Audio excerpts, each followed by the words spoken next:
It will be a done deal as Timo Werner is on the edge of joining Tottenham Hotspur on a 6-month loan. He is given the green light for this deal, courtesy of news from the brilliant Fabrizio Romano. Man United were linked with the player during the week, but it is Tottenham that have landed the German international and former Chelsea man. We're going to look at that deal in more detail. Plus, we're looking at Arsenal's pursuit of another ex-Chelsea player in Tomori.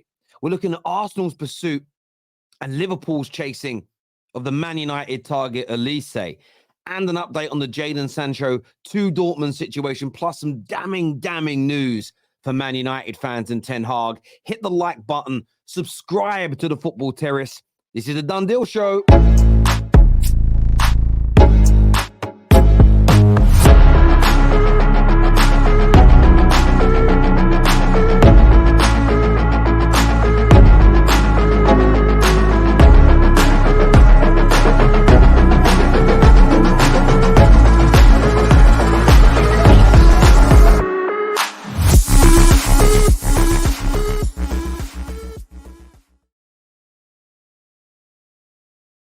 Where to start with this deal?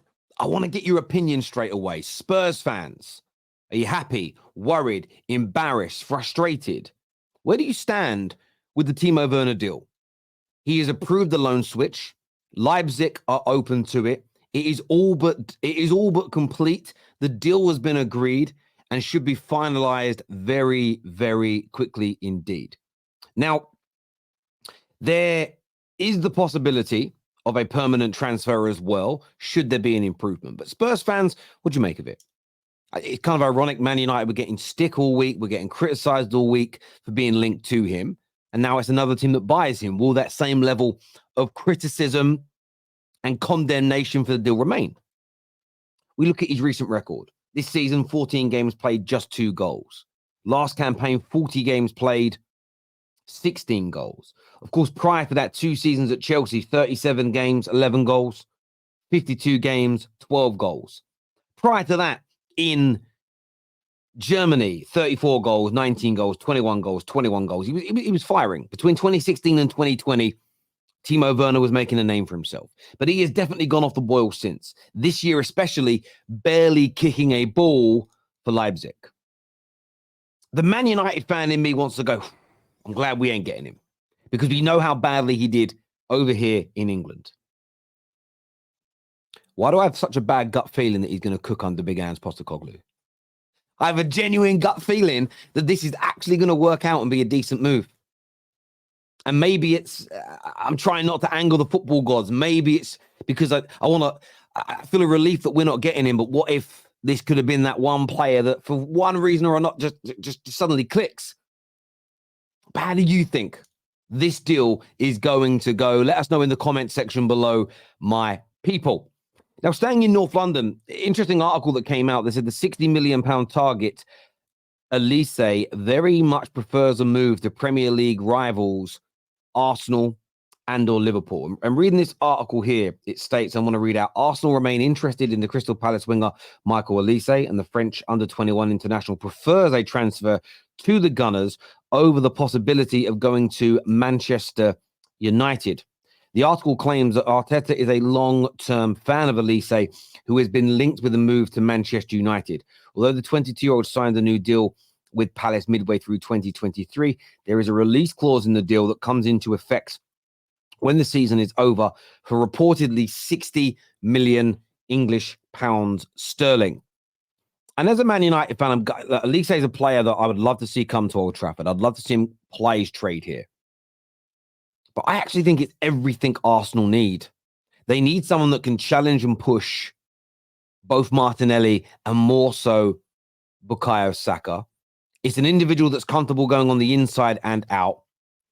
And it's a young 22-year-old who I think has reached his limit at Crystal Palace and needs to broaden his horizons, stretch himself, play with better individuals, be guided by better coaches. And I don't see why Arsenal can't get this business done. Genuinely, I can't see why Arsenal don't go and get this business done. I think that Liverpool will have a firm interest in the player as well, because I still don't think they're satisfied entirely with the attacking arrangement that they have. Plus, you do need to start thinking about the longer term replacements for a Mo Salah. As a Man United fan, I think he's a United player. Pacey, quick, skillful, can go on the outside, which I think if you're a Man United wide player and you can't go on the outside, you're not a Man United wide player. You need to be able to do that at the elite end of the spectrum. And this is one that worries me. But as ever, when it comes to these transfer stories and these transfer rumors, I want to pose the question to you, the Football Terrace community. Where do you see him ending up? Now, another story that I thought was very, very interesting today indeed. We know that this comes from the Evening Standard, and we know that Arsenal need to buy a new centre-back. And we've seen the likes of Anderson linked to the club. This is an interesting one for me. It says Arsenal were interested in a Tomori deal. It says Arsenal were interested in the deal to bring the former Chelsea defender Tomori back to the Premier League. The England centre-back has shone over in Serie A with AC Milan, earning a spot in Gareth Southgate's free-line squad in the process. I think this would be, again, a tremendous piece of business for Arsenal. One, quality player. I think he needs to be tested in a harder league now. I'd love to. He should get more attention than he does, but playing over there in Serie A, he doesn't get the attention. He should have been involved in more England squads. He should have been given more opportunities for England. I think Chelsea, still to this day, rue letting him leave. They've bought some really good centre-backs, but I don't believe they've bought any one young centre-back who is better than Tomori.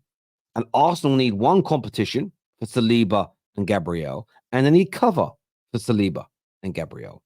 They need to better rotate Saliba and Gabriel for the high-level quality. So again, I look at this deal and I say, look, as a Man United fan, it would frustrate me if Arsenal went out there and bought Olise and Tomori. Olise and Tomori. That just gives them youth. It gives them skill. It gives them high-level quality, but it gives them youth with experience. I'm not actually too sure of Tomori's age. I haven't Googled it, but I can do that now while I'm talking. I want to say 24.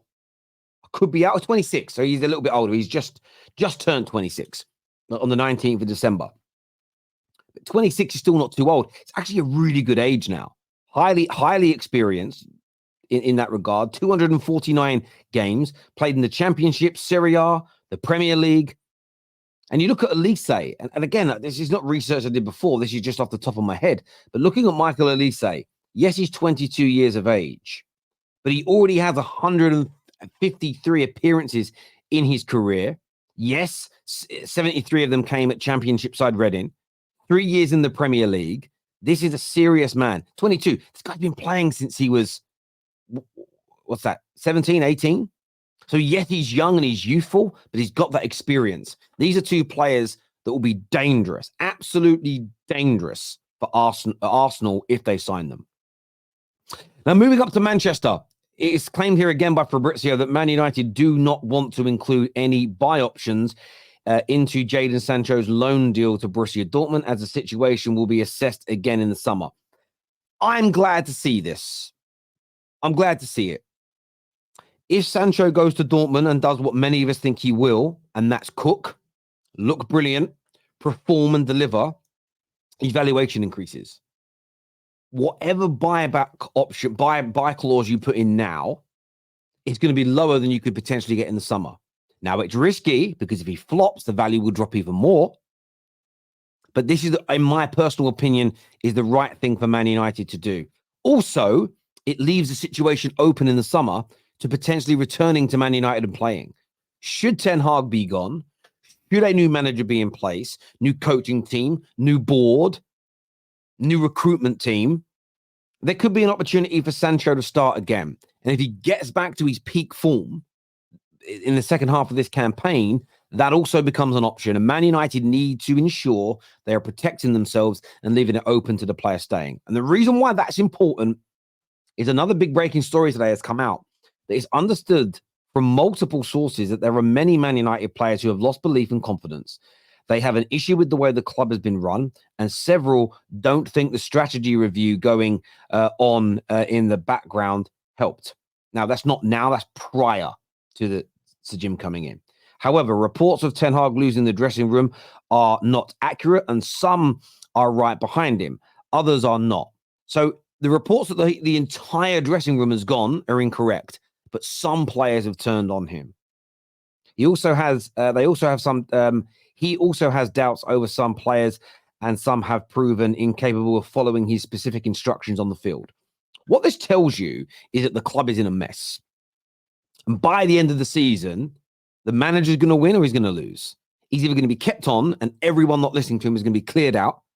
And then we're only going to buy people that back Ten Hag and are back in the process that Sir Jim is going to put in place.